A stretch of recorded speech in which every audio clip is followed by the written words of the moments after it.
Behind all the glamour, Behind the Lux listings. a raw take on all things real estate. All things New York City. All things us. Welcome back, everyone. We are here, season 2 of Real Talk. I am Tim Malone. And Steve Cohen, season 2, episode 1, Yep. 2023. New year, new Yep. goals, opportunities of Okay. 2023. All right, but before we dive in, let's go back. And this may air way after New Year's, but we did have a break. So Yeah, how was your break? We had a little gap. Break was good. Yeah.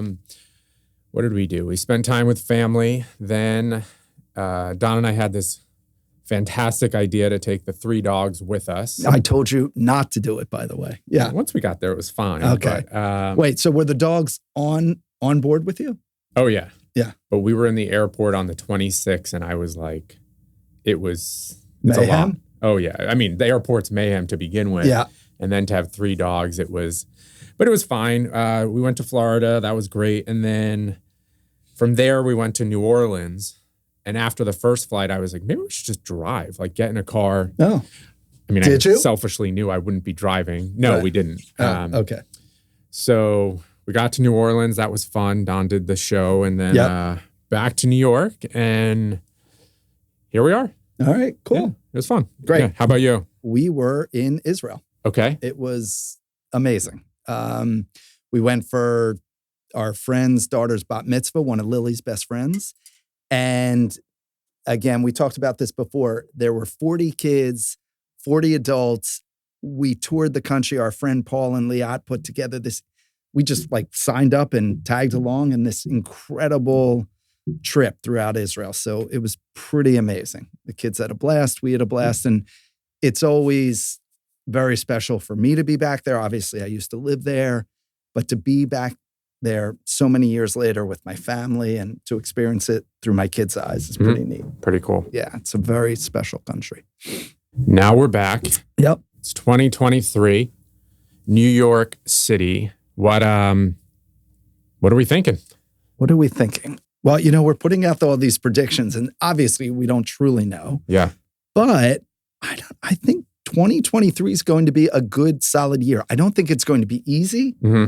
I think come next December, we're going to, as we go into every December, so kind of ready to just have a break. Mm-hmm. But knowing that we had a year of hard, really good work behind us, I think that will be even more so in 2023. Mm-hmm. I'm feeling a little bit of like, not for me, but Yeah. I'm feeling like a general sense of hesitancy. I think people are just sort of hesitant, not Mhm. necessarily, because I think people are really interested, very intrigued, engaged, Mm-hmm. but it seems like everyone's just sort of like, there's so much noise and buzz about the economy and what's going to happen that there's sort of a hesitant feel, which I don't know. I feel like maybe next week it'll change, but Yeah. people are just sort of like waiting. I think you're right. We had some of that last year. Mm-hmm. And then we got into, as we've talked about, November, December, where we had really strong months. I feel like part of it is the malaise and just January coming back from December and the Yep. hyped up Yeah. end of the year. And people just got to get their grounding and Yeah.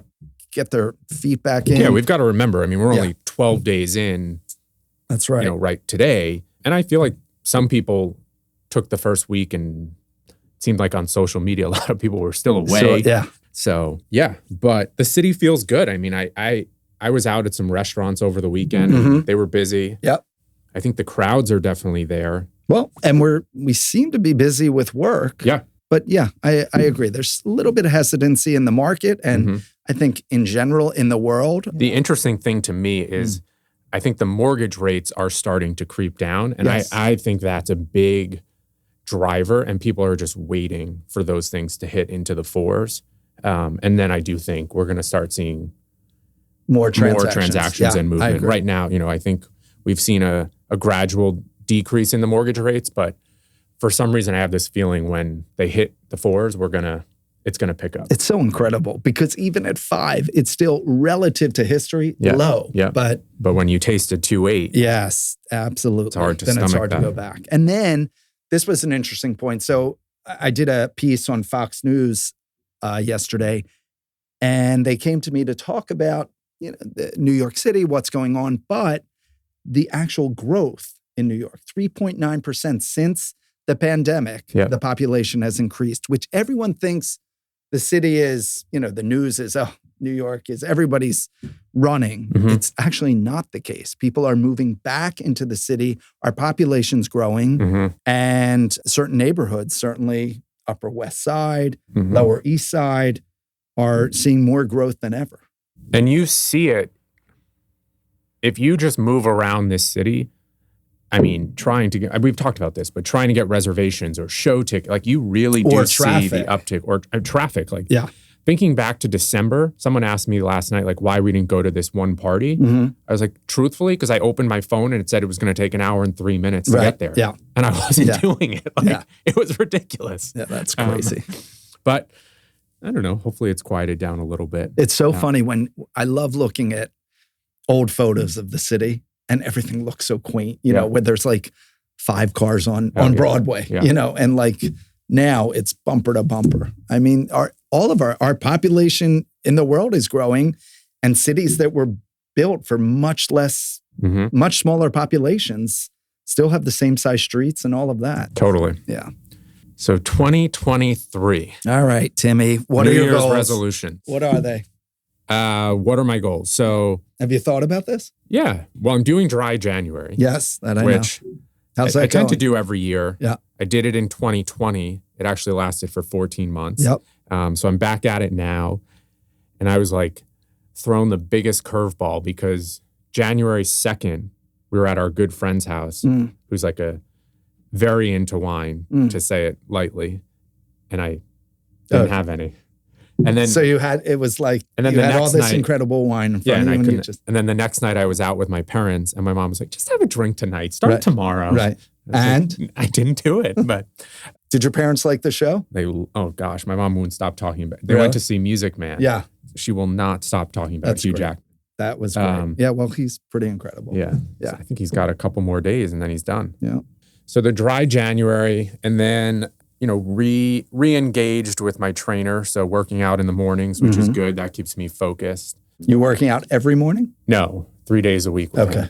My other thing I wanted to do was red meat. But again, at the said dinner I talked about, they were serving red meat. And I was like, I'm turning down the wine. Yeah. I can't be that person. Well, you know what they say. Actually, I'm limiting red meat. All right. So Tom Ferry always says this, that everybody goes in, I'm going to set all these goals. I'm going to do all these things. He always says, like, pick 2 or 3. Yeah. Because if you pick 10, you're not doing all. But I was at 2 steakhouses in the last 2 weeks and I had fish. Oh, well, so there that was you go. Good. All so, right. Yeah. And then I think just professionally a focus on outreach. That's really been, and kind of setting, really looking at contacts and getting in touch with a lot of people. That's been a focus right now. And again, that's something that's easy to put to the sidelines when life gets busy and work gets busy. But that is something that I'm really trying. I'm 12 days in and I'm still trying to carve out time each day for to outreach. Reach out. Yeah. That's great. Yeah. And I'll take that even further for our team and what we've done. I think we've been more focused and done more in the last month, carving out people's responsibilities, drilling down on what everyone's doing, what they can do better, what they want to leave behind, a new hire, and going through everyone's business plans, knowing everyone's numbers. I feel like we are going into this year tighter than we ever have in terms of goals. And, I always say, whatever you track and measure grows. Yep. So our numbers and our goals, but quantifying them and qualifying them. Yeah. So feels good. How about you? New Year's resolutions? Well, part of it is, like we talked about, the work number and where we want to take the team, what we want to accomplish in terms of closed volume and GCI, and how many people we're going to help and sell properties this year. And then I would say goals. So I'm still on, I met with that dietitian. So eating healthy is important to me. What does that mean? That is a great question. So I'm not doing one of these 6 weeks. I'm very, that we've talked about this. I'm intense, so I'm great at cutting everything out for 6 weeks, losing, 15 pounds, feeling great, but then inevitably I don't keep at it. The weight comes back. So it's just being mindful of what I'm eating less, smaller portions, and less of crap, frankly. Have you been doing it? Yeah. Great. Been pretty good. I've gotten better at it when I go off the rails, just saying, okay, that was one night, start again. Yep. So that's that. And, we have Lily's Bat Mitzvah coming up. So I have to feel comfortable in one of my suits. So, or get a new suit. So, so that's part of the goal. And we're in major planning mode around this Bat Mitzvah, which is actually bringing up all kinds of things across the board for all of us. This is something that for years we talked about, and we would say to Lily, oh, when you're Bat Mitzvah, you'll get a phone. She just got her first phone ever, and all her friends have had phones for a year or 2 years. She just got her first phone in December, and end of December for Hanukkah. And so that date that for so many years, that event that we put out there is now upon us, and will be here in 2 months. And it's all the planning around it, not just the party and all that, but I'm realizing Kirk and I are behind the scenes planning the party and the flowers and the event space around it. But Lily, this 11, soon to be 12-year-old, is the one who all the attention's on. And she's the one getting up there and reading from the Torah for the first time, leading a complete service with, 180, 200 people watching her. Now it's all loved ones and friends and family, but that's a lot of pressure. And she's expressed how stressful that is. And so it's bringing up a lot. But I think I said to you, we had talked about finding 5 things that when we were doing our goals last year, 5 things that will make your heart sing if they happen by the end of the year. And one of them is when I think about the Bat Mitzvah, that it will just be a day full of pride and love and surrounded by love of family and friends, and just a beautiful day that we'll always remember. So that's a big piece of what we have going on right now personally. Great. And you guys just traveled. Yeah. And then any other travel plans on the horizon? Well, Kirk started a new gig. He's at a new company. Right. Okay. And we got home from Israel, and a few days later he left for Europe, and he's been away Friday will be 10 days. Wow. So I've been on my own, and I look pretty good. Yeah. Right? I've handled it well. Keeping things together. Right? You didn't even know, right? Yeah. You don't see what it's like at night, but, so the only thing I want to do this weekend is, frankly, go out to our beach house and just where we haven't been in months and just chill. But no travel plans right now. I think we need to get over the hump of the Bat Mitzvah. Oh yeah. And then we have something else big in June we're involved with. So no travel plans right now, but definitely want to put something on the books, because that's always something that it's nice to have something to look forward to. Yeah. What about you guys? Well, traveling's just been, I don't know. It seems like the prices and the demand for traveling right now is just and it's like a big question of like, when does it ever calm down or get back to some sense of normalcy? It just seems like, or is this the new normal? Or I don't know. I don't see how it can be. And unfortunately, it makes the opportunity to travel that much out of reach for so many. I mean, it's like you try to book a flight and it's like these prices are just it's crazy. Absurd. And we're looking at a trip in June. It's already like, we're looking at flights. They're already like 70, 80% full. You're kidding. It's like, yeah. Where are you thinking? We have to go to a wedding in Italy. Oh, wow. Yeah. So, That's nice. We're going to go, but I'm just saying, like, it's on our mind. And I think we've talked about this, but I think those are, they're really important. So taking trips, and you said the experience of Israel, but it's crazy since the last year or two how expensive the traveling has gotten. There's a new norm. Yeah. And you almost have to, there's degrees, but at a certain point, like something like, you're going on this trip, you have to suck it up and just do it. But yes, it's crazy. Yeah, we've got a wedding in Park City this summer. One of my nephews is graduating, so we'll be there. We've got a lot going on this spring, but All right. all good. Good. Yeah. This is all good stuff. And in between, we'll be working. Right? You have to make money to pay for it all. Exactly. Right. So real estate, let's talk about, I don't know, obviously none of us have a crystal ball. Mm-hmm. So we don't really know, but we are trying some new things this year. I think, the last couple of weeks and months, we've been talking a lot about taking, our very successful team to the next level and taking everyone, hopefully adding some new agents, putting some new processes in place. What are you most excited about, team-wise and about the business?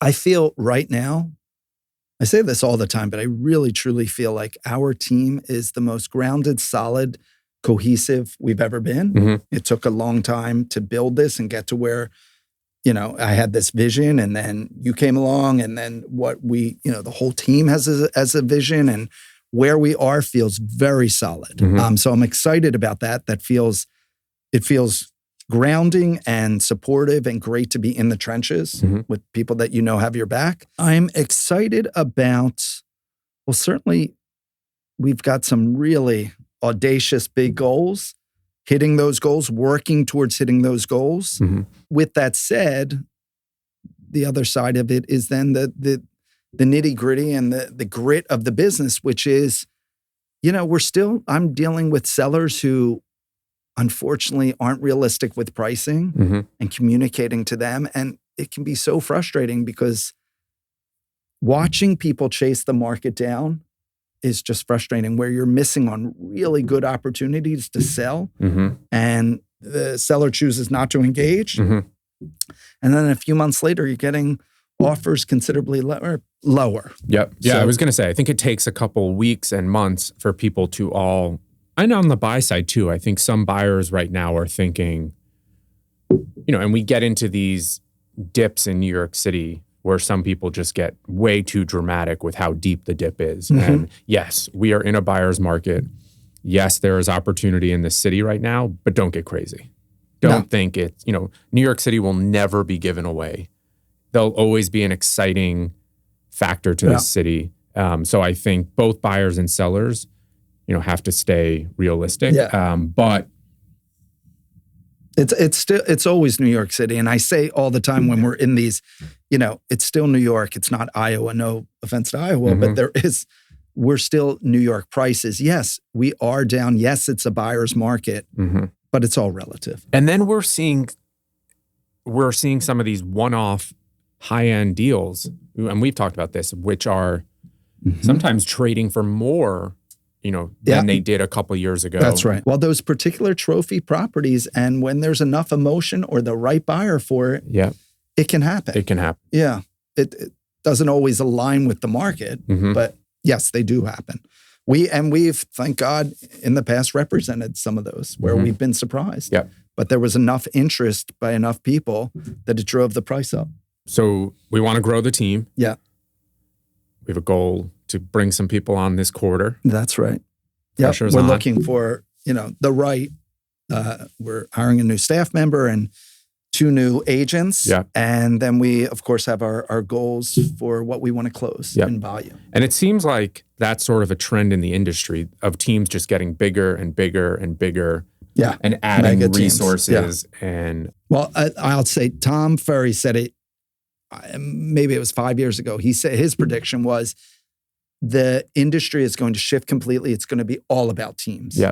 And you'll have mega teams, you'll have smaller teams, but it'll be all about teams, and teams will be running the show. And we're seeing this. We're seeing this happen. Oh, yeah. But I think, and I know you agree, is like the quality is just as important as quantity. Yes, we could add 8 agents. But you said something the other day, like, well, would you want to go to lunch alone with that person? And I think that's also really important. We had a holiday dinner.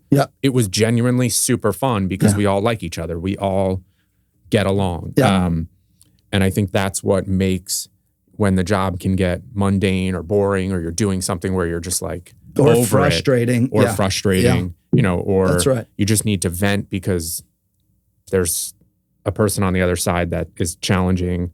I think it really is important that, yes, the person may be great and they may get business done, but also Yeah, personality is a big deal. yeah. So that's why we go We have slow. to spend time and work every day with these people.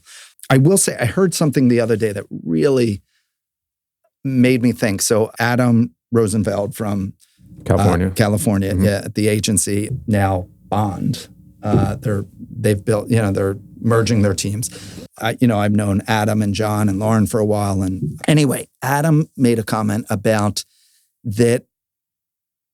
What did he say? He said that focusing on the processes of not worrying about getting the deal done or the success of it or his own numbers, but just in it to do the right thing. Mm-hmm. Of course, we're always looking to do the right thing by our clients, but completely putting aside, the success or getting the deal done, but rather in the processes of how to get the deal done, takes all the emotion out of it. And I actually love that. It really clicked for me. It makes so much sense. It also allows you to, I'm in this situation right now with a few sellers and buyers, and we're trying to really negotiate some complex deals, but it allows you to be calm, say what you're truly feeling, what you need to say as an expert, Mm-hmm. and what we know to be true, rather than worrying about how it's going to come across and all that. Mm-hmm. Again, you have to know your audience, but stating facts. Sure. And I think a lot of people come to us with emotion. Mm-hmm. There's a lot of emotion tied to what, to the asset that we're dealing with. Yeah. It could be an estate. It could be, a divorce, or it could be excitement. It could be, because we're having a child, or Right. the family's growing, or, and I think it's really important to not get emotional and state the facts, give the advice, and that's the best we can do. And Yeah. I think that plays out better for us and for the client. Because that's what, listen, we're hired. I always say we do business with our friend. Our friends are our clients become our friends, but they're hiring us to be their advisors. Totally. And to get deals done properly for them. Yep. And we also always talk about keeping the emotions between the lines. Mm-hmm. Yep. That's how we're best serving people. And I think we've talked about the timeliness of our advice. And I think that's also really important, because I think we go through waves where the market changes so quickly. Mm-hmm. And I can foresee that happening this quarter or next quarter.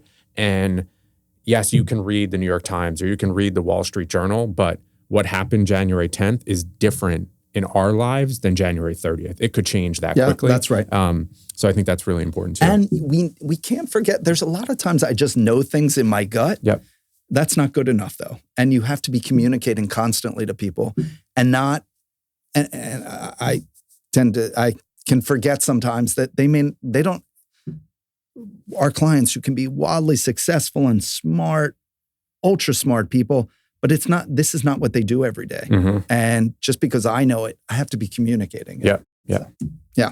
All right. Should we move to Yeah, before we go, 3 questions. Okay. So someone was asking, can you do, so much of New York City is co-ops. Can you do a mortgage for a co-op? Right. And yeah, I mean, I think the short answer is yes. Obviously, we would have to dive into the rules of the co-op. Some co-ops allow more financing than others. Some don't allow financing, but that's more on the rare side. But happy to always talk more about mortgages or co-ops. If you have any questions, you can always reach out to us. Stephen, somebody else wanted to know, in the current market, would you list your property and sell? Would you sell in this market? Yeah.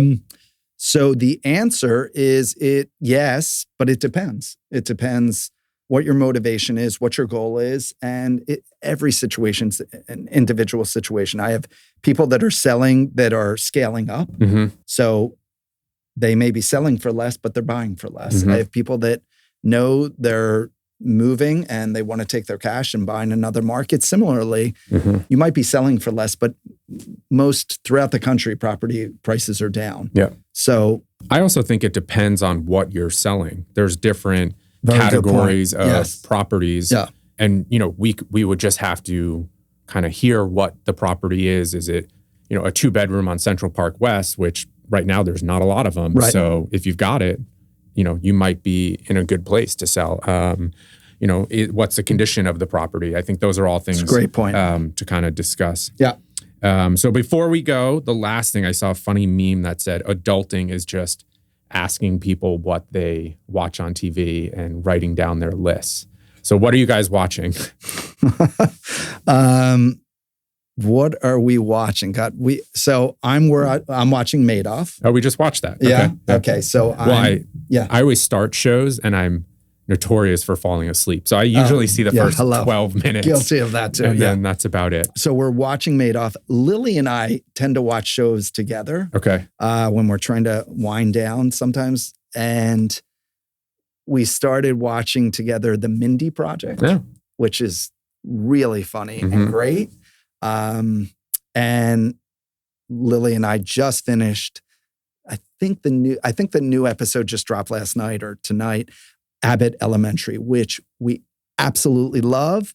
And being from Philadelphia, it rings even that much truer for me. Not that, I went to a suburban school, but I love that show. And you watched White Lotus, right? Of course. I saw a funny headline that said, the city selection for White Lotus season 3 is going to become like the Olympic bid process. I love that. Because it really is. It puts these places on the map. Not that they're not on the map, but it just brings so much awareness. Focus and awareness. Yeah. Absolutely. So it'll be fun to see where they go. I don't watch a lot of TV, but our Don does. He loves like the more intense crime and gory it can be. It seems like it's I woke up on Christmas morning and I was like, just give me one morning where we're not watching a mass murderer take on the town. All right. So I love that. Don and I can hang out because Kirk will literally walk in the room and being like, why are you watching a show on Colts where everyone... Yeah. He's like, oh my God, what are you watching? Yeah, it's too much for me. But. I'm so into that stuff in the weirdest way. But clearly... much of the world is because of course. I literally just when I'm doing a search, I just put in Colts. Yep. So yeah, there's a lot of that, unfortunately, out there. 2023, a lot of Colts in your future. Sounds good. I hope good Colts. Oh Lord. A cult following. How's that? Great. We the team needs a cult following. Or our podcast.